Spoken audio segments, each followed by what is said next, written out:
Hi everyone! Welcome back to our channel. So today we will be talking about house expenses. Right, the expenses related to the house, including mortgage, your utility, your insurances, and your maintenance.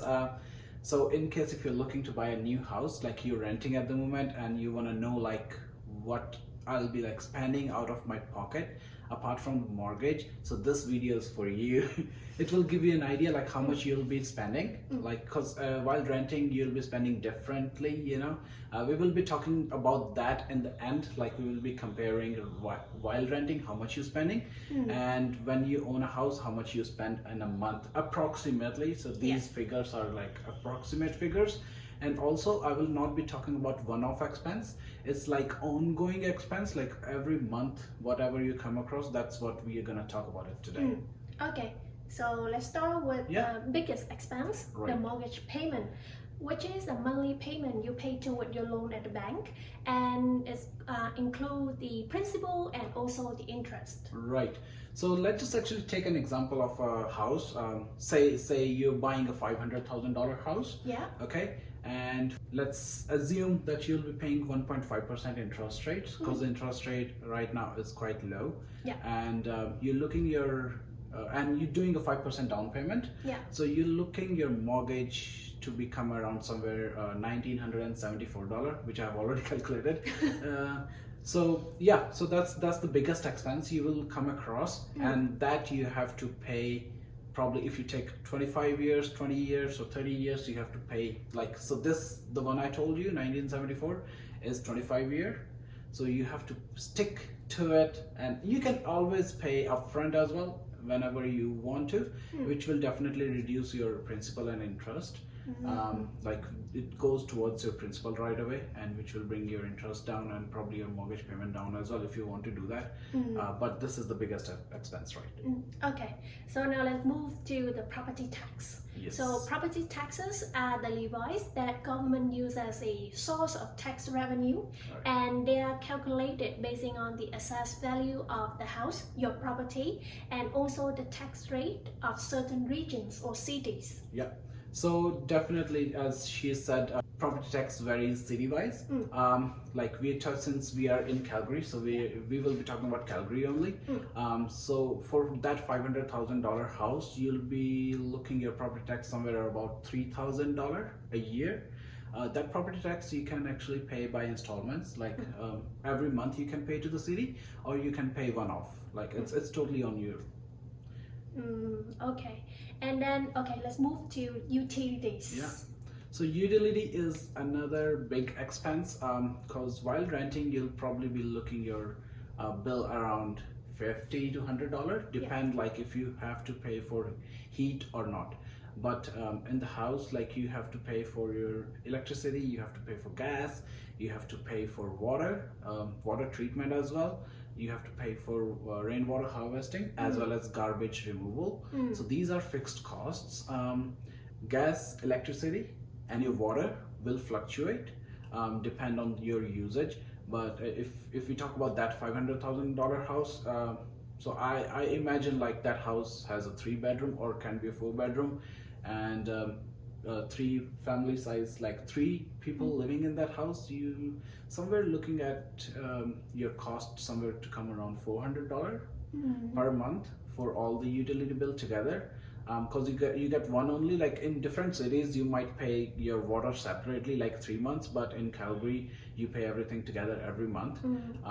And I'll share like how much we pay. So we are like 3 adults and 1 toddler. So our bill comes around like $350. It go up a little bit, and it comes down as well. It depends on the weather. And our heat runs 24/7 in winter.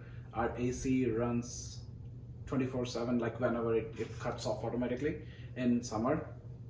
So which can actually give you an idea like how much it comes. We run our dishwasher every day, and also the washing machine like 2-3 times a week. Okay, so that all about utilities. Now let's talk about insurance, and there's a couple types of insurance. First is home insurance, which to protect your home, your property, and also its contents in case of theft, loss, or damage to inside and outside of your house, your property. Right. Yeah. Insurance also varies house to house depending on the location, community, and if the house has a corner property, how many houses are adjacent to that house, and how far is the fire hydrant. There's a lot of stuff. I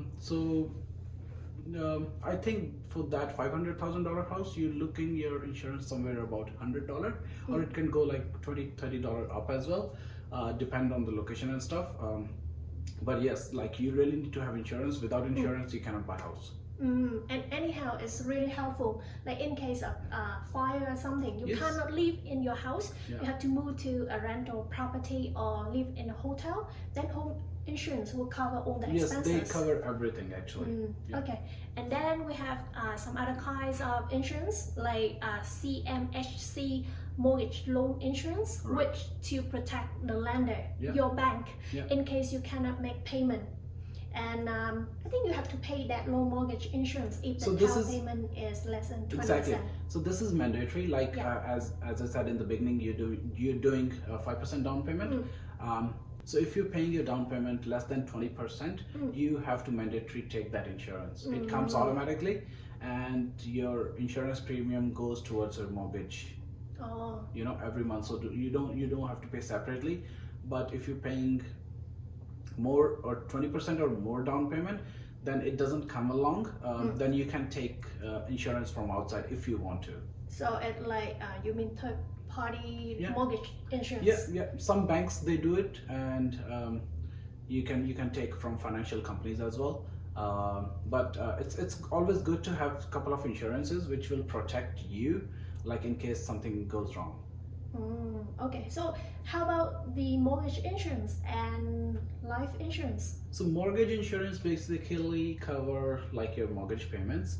Life insurance in case of like death or disability, depends on what kind of life insurance you're carrying. It protects, it doesn't protect your mortgage, but it protects you in case something happens to you. Like you can get the money and you can pay off your mortgage. But it's always good to have insurances. Okay, that's cool. And we also pay some other fee, I think community fee, right? Yes. So there's another, yes, exactly. There's community fee. So for our community, we pay like $50 a year. People, they do work like roadside, like cleaning and stuff, plants, and they water. So we pay for that. I haven't paid. They sent me a letter. I misplaced that letter somewhere, so I might pay next year together. I don't think so they're gonna charge me any fees for that. Maybe, I'm not sure. Okay. Okay, and if someone buy a condo or a condo townhouse, they also have to pay condo fee. Yes. So the property we were talking about until now is like a standalone house. So for condo, you have to pay separately condo fee as well, apart from your mortgage. That condo fee actually covers like your, as I said, like maintenance. It also covers your outside of the house. So your insurance actually comes down in the condo, and they also cover like your bin removal, so you don't have to pay for that as well. But let's just stick back to the house, not talk about condo. For condo, we will make a different video later. Okay, cool.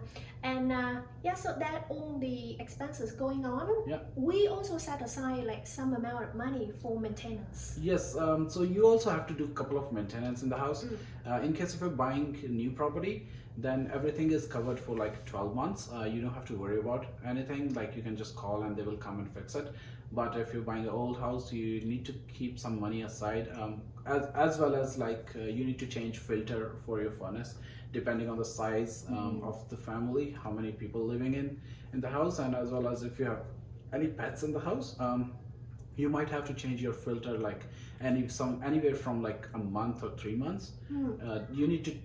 It's better to check every month. If it's dirty, just replace it. That filter costs you like 30 to 50, maybe $60, depending on like what kind of filter furnace you have, and as well as like like someone just broke our slabs outside, I don't know, just ran the car over. Yeah. So yeah, have to replace those. Can get insurance, but doesn't make any sense. Okay. There's so much deductible. Oh yeah. Okay, So yes, exactly. So I think that's pretty much everything for the house related things. So we will now show you how much you have to pay for the house, like include your mortgage, and you can compare like how much we were paying when we were renting, and you can actually get an idea like how much the money coming out of your pocket while you actually own a house. And let's look at the monthly figures now while you're owning and renting a house. So definitely, as you can see, there's a huge difference between owning and renting. These numbers might vary a little bit depending on the part of the city you're living in. Hopefully this will give you an idea and help you prepare for your first purchase. Thank you so much for watching, and do subscribe our channel, and we will see you soon again. okay, Bye. see ya, bye.